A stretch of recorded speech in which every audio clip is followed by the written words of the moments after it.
Toth, the scientist of Kemet, the great collector of knowledge, is an ancient god worshipped in the lands of Kush and Kemet long before the rise of the Pharohs. Toth is perhaps the most studied of all ancient deities because he is a god of knowledge and wisdom. Toth is the god who brought humans math, science, and magic. Also known as Jehudi, among his notable deeds, he overcame the curse of Ra, allowing Nut to give birth to her 5 children, utilizing his masterful skill at games. Ra had become angry when Geb, the earth spirit, and Nut, the sky spirit, fell in love, and he forbid Nut from giving birth on any day of the 360-day year.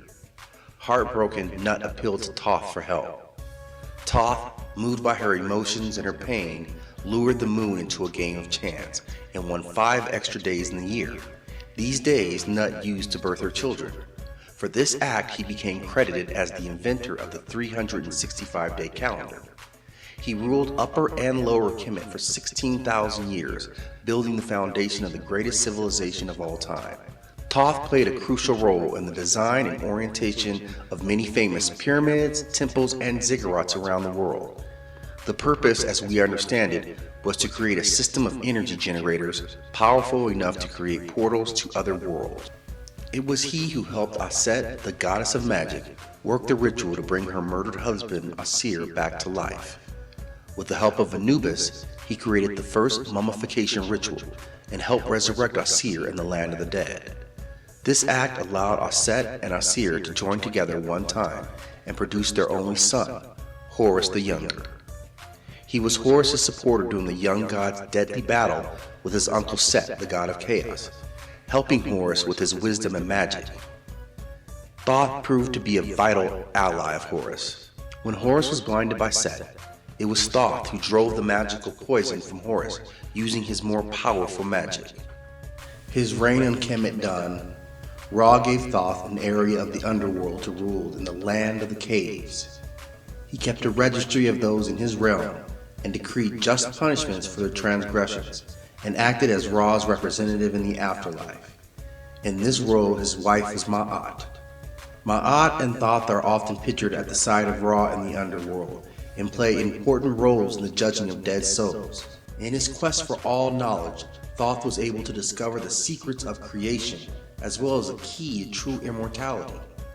It was often written that Thoth created himself, and in other cases resurrected himself, solidifying his claims to have discovered the secret of creating life.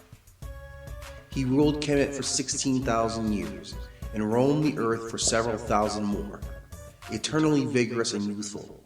Indeed, it seems he had discovered the gift of true immortality as well. His wounds would always heal, he was immune to disease, he was immune to poison. He inscribed these powerful secrets in hidden passages in his book. It is the most powerful spell book in all creation, and a power reserved for only the most enlightened minds.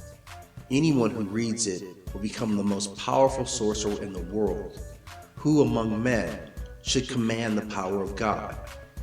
Thoth is also credited with writing the Emerald Tablets, which contain the secrets of prima materia and the key to its transmutation.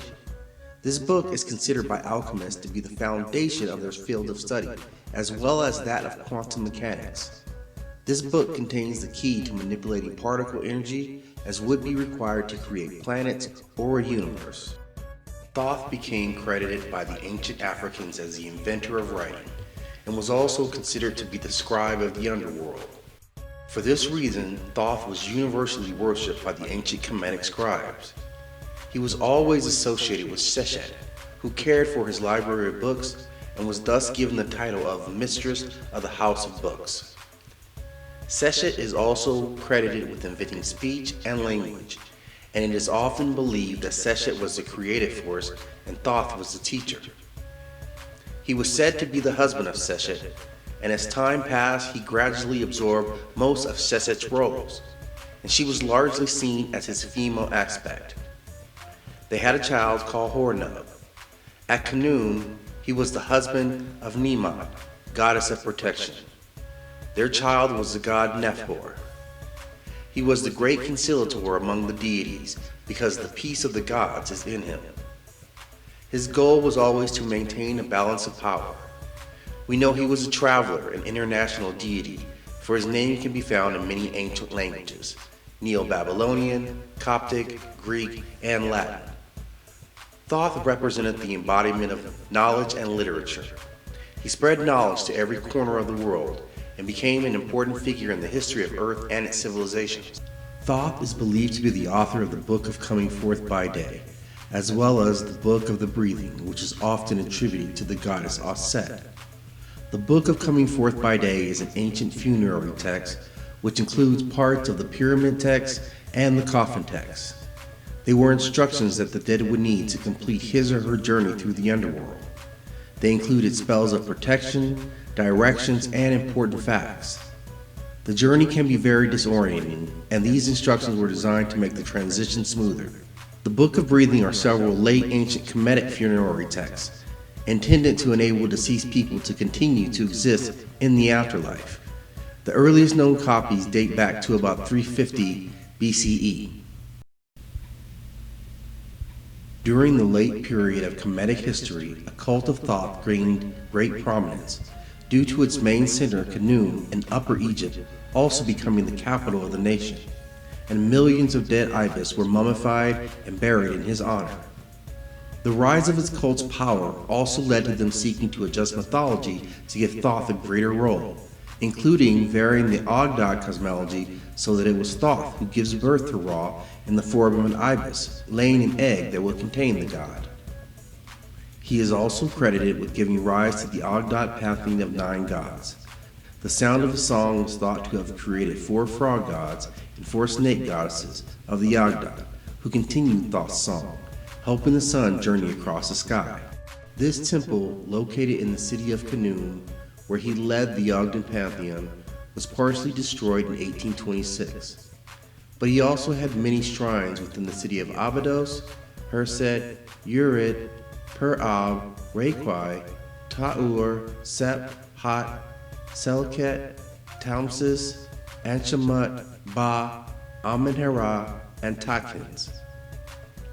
Thoth played many vital and prominent roles in Kemetic mythology, such as maintaining the universe and being one of the 2 deities, the other being Ma'at, who stood at either side of Ra's boat. In the later history of ancient Kemet, Thoth became heavily associated with the arbitration of godly disputes, the arts of magic, the system of writing, the development of science, and the judgment of the dead. Interest in research in Thoth remains high to the modern day. He has perhaps been researched more than any other deity that has ever existed, because his work entails the keys to the universe itself.